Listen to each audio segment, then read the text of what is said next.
Yes, welcome again to my channel. This is the Trails.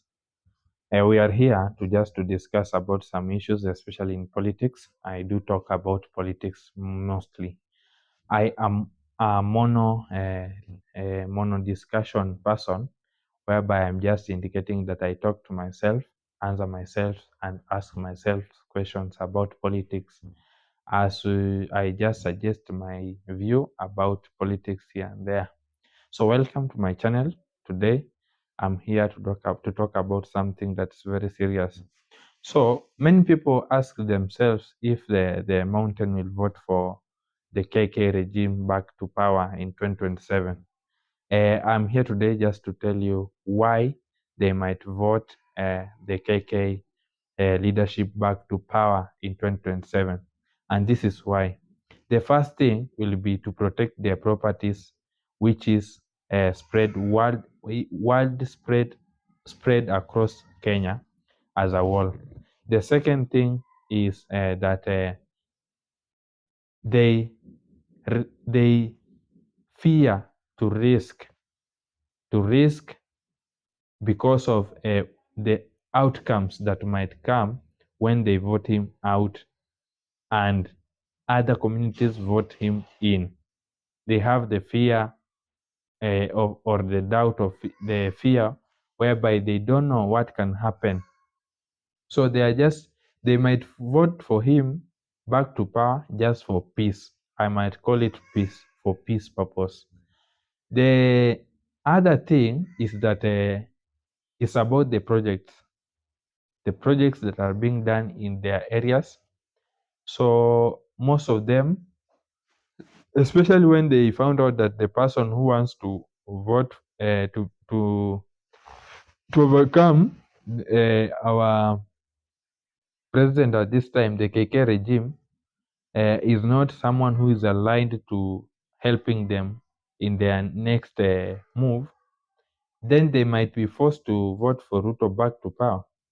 Let me first of all ensure you understand what I was saying when I said that they might vote for KK regime back to power in 2027 because of their property. You know, some of you don't understand what I meant by saying their property. For a good reason, let me explain that one. You know, most of the Kikuyu people are businessmen out here, and most of them have gone outside their lands or their mountain, to say so, to other parts of Kenya, like the places of Western Kenya, Nyanza, and Rift Valley. So even southeastern and in the coast.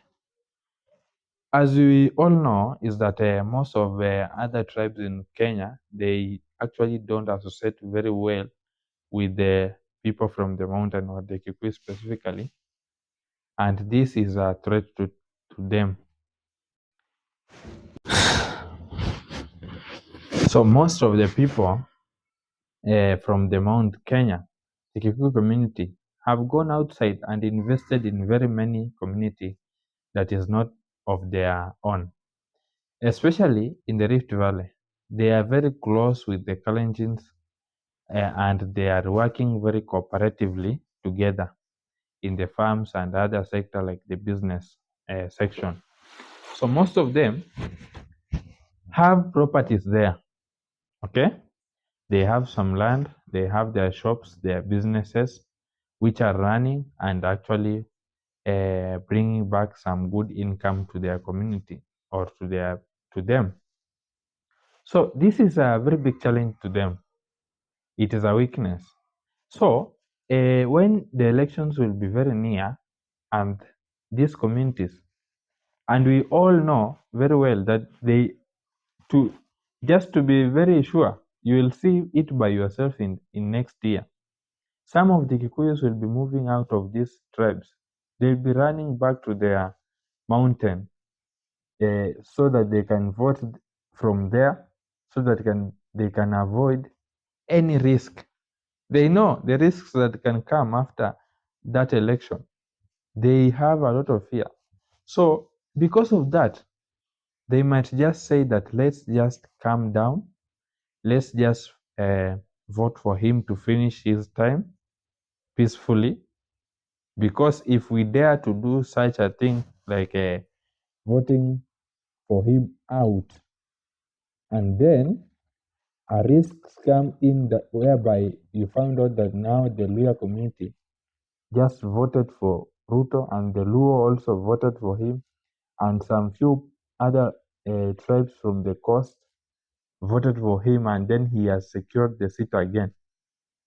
What, how will we actually live in that society? How will this president treat us?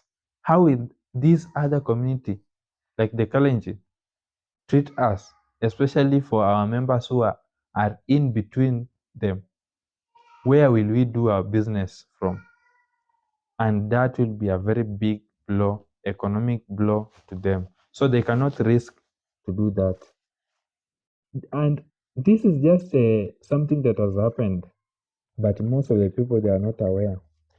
In 2022, whereby Uhuru Kenyatta was supporting Raila Amolo Odinga to be the president, then Gachagua on the other side was supporting William Ruto to be the president.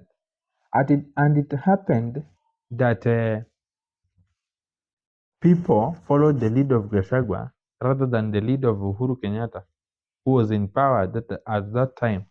And the mountain voted for Ruto, and he won the election, despite being challenges here and there and accusations that they have stolen the elections, or they have actually did something to corrupt the systems of elections. But at the end, President William Ruto took the seat.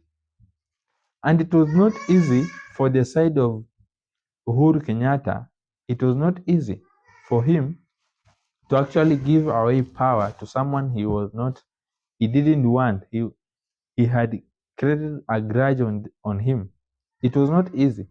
But President Uhuru Kenyatta went down, sat down, rethought about it, and he actually came to a conclusion that if my community have given power to this person, they have voted for him, and then I refuse to give power to him, it will be a threat.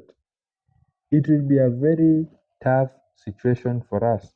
We will not get any seats from the government, like the CSS, the just the high-ranking seats from the power, and even some seats like in the judiciary.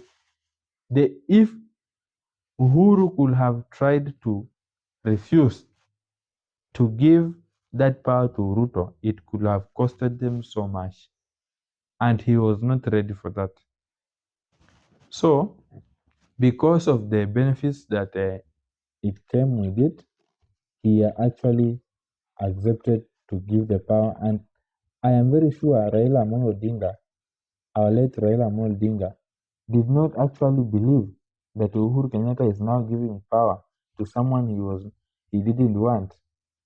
He was not he was confused, and it became like a dilemma. So this is something that will actually happen as long as most of these other communities think that the mountain hate Ruto so much. But this, you can hate your father sometimes so much when you are very young, okay? Because the things that he is doing, they are not pleasing you. But it comes a point whereby you realize something, that he is your father, and you can do nothing about it. And you only need to respect him so that you can benefit some things like support from him. He is someone that is the only person that can help you without thinking of benefiting from you. So you'll have to ensure that you learn how to respect him, and that's what will happen, whereby the mountain will learn to respect Ruto. They will learn how to go and actually find their way to the office, how to beg for some projects in their place, how to beg for some benefits, okay, from their place to their place, so that they can benefit from the government despite the challenges that they hate Ruto. And we can see it at this time. We can see it very, very, very well.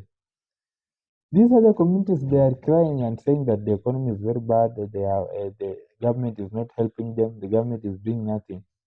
Just like the mountain. But the mountain, they have a strategy. They cry, but when Ruto goes there, they clap for him, they praise him, they beg him for support. They say that, hey, President William Ruto, can you help us to increase the prices of our cocoa? Can you help us to build these roads? Can you help us to build these markets? Eh? Can you help us to do this to empower our people, our men here and there? Eh? They don't show that grudge when they see goodies coming to their way. Okay? And that is the way I also wish that the Luya and the Luo and the Luya could be.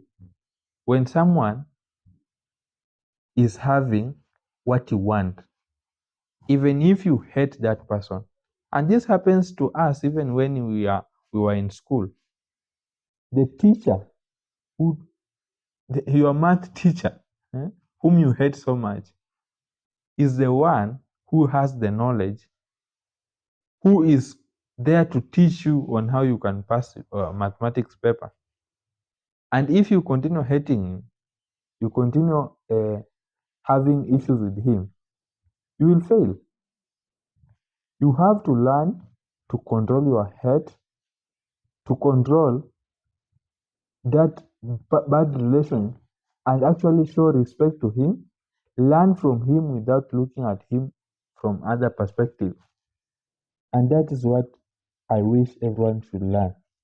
In politics, sometimes, even if you hate someone, but he is the only one who can help you, learn how you can seduce them, how you can make them to actually do something in your favor. And it is a very big challenge to some people or some of the communities here in Kenya. They don't know that, especially the Luya. When they hate you, they think that if you will just do despite their hate. So that one is something that will actually make a challenge or challenge the Kikuyu community or the mountain community to vote for Ruto back into power in 2027. So that was just about property. We'll be discussing about some other economical issues that might lead to them voting for the KK regime back to power in our next video. So please feel free to subscribe to my channel, press that bell so that you can get to be notified very early as soon as I publish my videos, so that we can think together. You can comment there. I want you to comment there, talk about what I've just taught today. We'll be actually, I will review those comments, and we might have a good discussion together so that we can know our way forward in the coming elections and our leadership, how it is going. Thank you so much for watching my video.